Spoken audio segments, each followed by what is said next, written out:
আমি পাওয়ার পয়েন্টে আসলাম, new slide থেকে একটা ব্ল্যাঙ্ক স্লাইড নেব। আমি ইনসার্ট থেকে সেভ, সেভ থেকে আমি এটা নিয়ে নিলাম। এখন ফরম্যাট থেকে এখান থেকে আমি হোয়াইট করে দেব। দেওয়ার পরে আমি এখান থেকে রাইট ক্লিক করলে এটা আসবে। এখান থেকে আমি এখানে ক্লিক করবো, এখান থেকে এটা দিয়ে দিলাম। তো এখন ফরম্যাট 3D ফরম্যাট থেকে আমি ডিপ্ট এটা 110 করে দেব। চাইলে আমি আরো বাড়াতে পারবো। তো এখন এখানে কন্ট্রোল ধরে এভাবে তিনটা করলাম।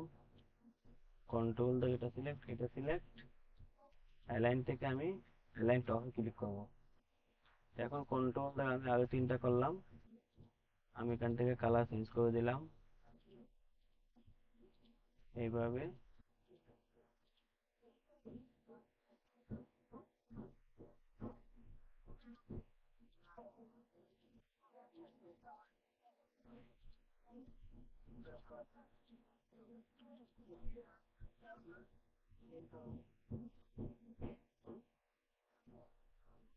বাস এতটুকু। তো এখন আমি এখান থেকে টেক্সট বক্সে ক্লিক করব। এখানে কিছু আমি লিখে দিলাম, একটু ছোট করে লেখাটা। বাস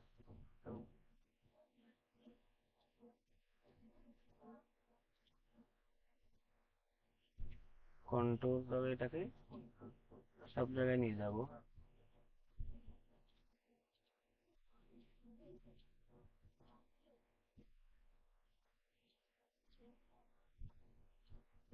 তো কন্ট্রোল ধরে এটাকে কন্ট্রোল জি দিয়ে গ্রুপ করব।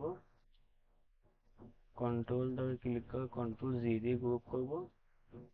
কন্ট্রোল জি দিয়ে ক্লিক, কন্ট্রোল ধরে সিলেক্ট করব, কন্ট্রোল জি দিয়ে গ্রুপ করব, কন্ট্রোল জি দিয়ে গ্রুপ করব।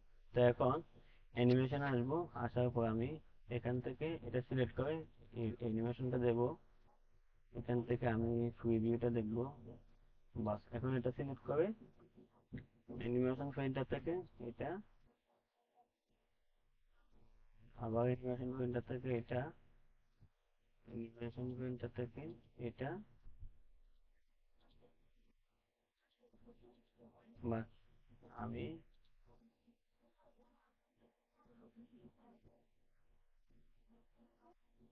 বাস আমার হয়ে গেছে।